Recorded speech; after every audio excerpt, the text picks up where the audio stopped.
pumunta sa ang durian sa Magsaysay Park, ang bisitahon. And then sunod is ang ato ang culture, ang ato multicultural environment activity sa ato sa Davao. Makita nila ang ato ang mga nagkalain-lain mga indigenous peoples, tribes, na sila showcase din sa Magsaysay Park, and na sila lively cultural show. So, pinahanglan po namin sila sa ang mga turista umamis. Thank you. Now we will be accepting questions from the media. Let's start with John Ryan Colonia. John?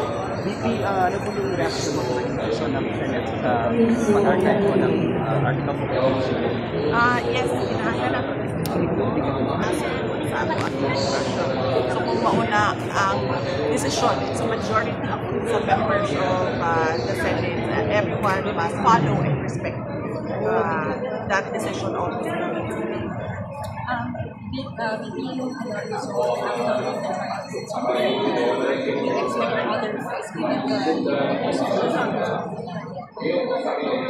Wala pa may trial, no? Wala pa nagsimula ang impeachment trial.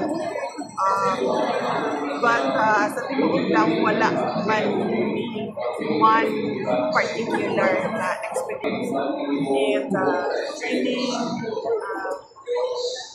hindi nakita mo karoon na sending in the archive nila ang impeachment of isa sa posibleng mga nakita mo. And as I said, we need to respect the decision ko.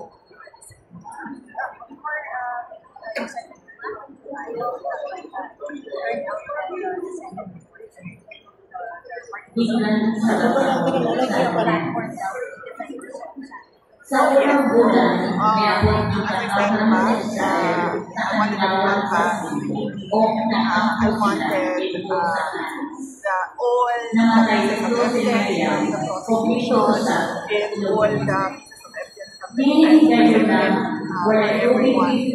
But unfortunately, wala na siya sa kanon. And of course, as I said, pinahanglan pangandaman ng kanan na posible.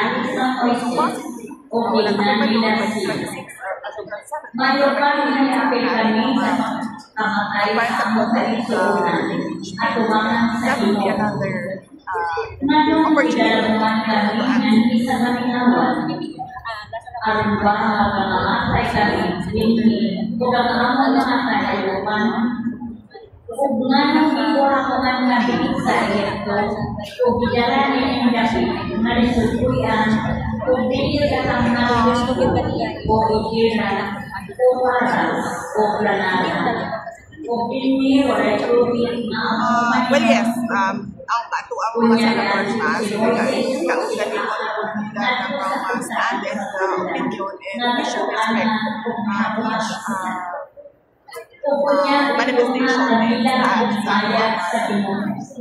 Next, we have Brain. Next, we see Miss Ruth. Guys, it was important that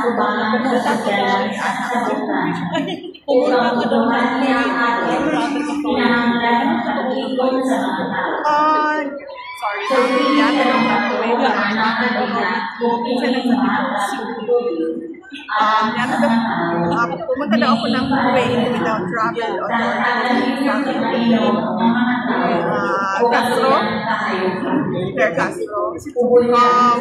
Well, sila naman yung lagi nagsasabi doon na huwag mag-propagate ng fake news and misinformation.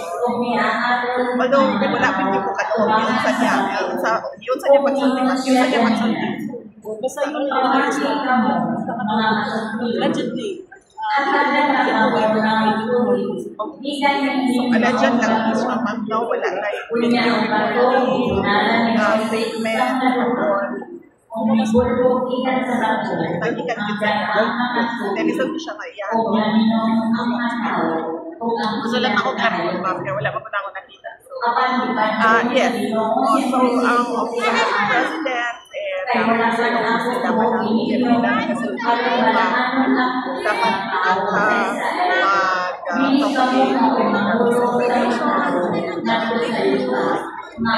there's no tumutuloy daw ni Trump. I guess, isa na naman yun sa ginagawa ng Office of the President na yung ilihis ang usapan sa kung ano ang totoong nangyayari sa ating bayan sa mga hapon. Kita natin na unfavorable sa administration ang desisyon ng Senator Gabriel. So, buwa na naman sila ng kwento na umalis ako ng bansa ng walang travel authority. Para doon na naman matutulong ang atensyon na mga tao yung lagi nilang panibira sa atin sa political scapegoat. Yes, ma'am, Ms. Maya.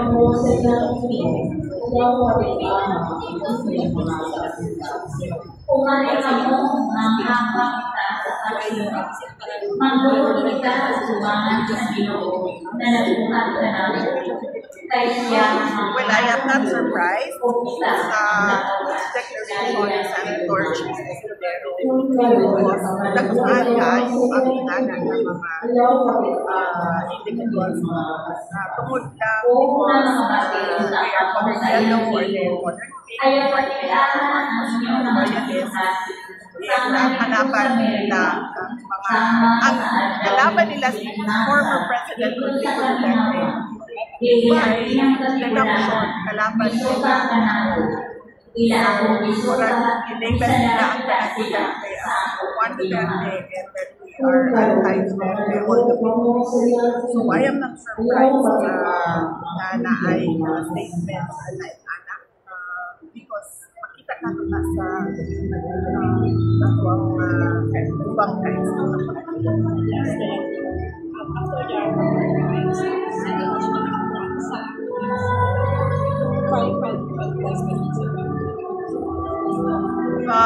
well, padayon na niya kami sa mga trabaho. Wala man ulam, no? Tagal ng bago para mag-gamit siya. Sorry. Sa punato tanan. Yeah.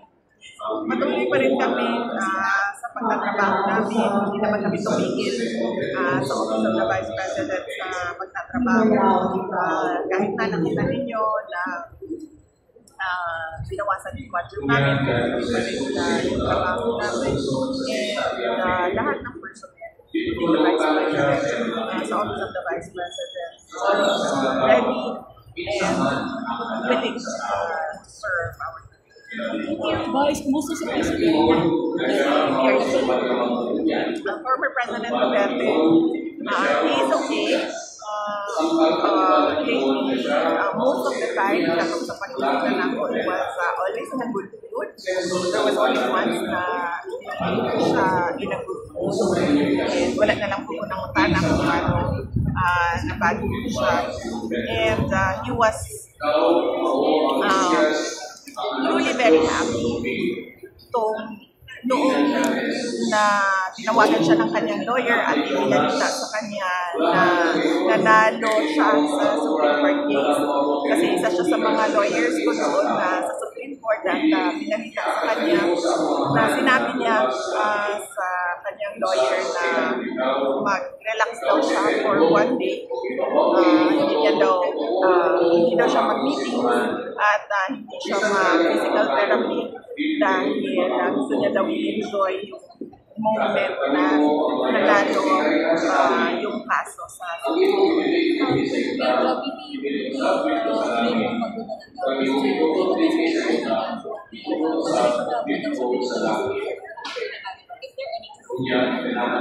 wala ko ay personal knowledge sa inaanak ni President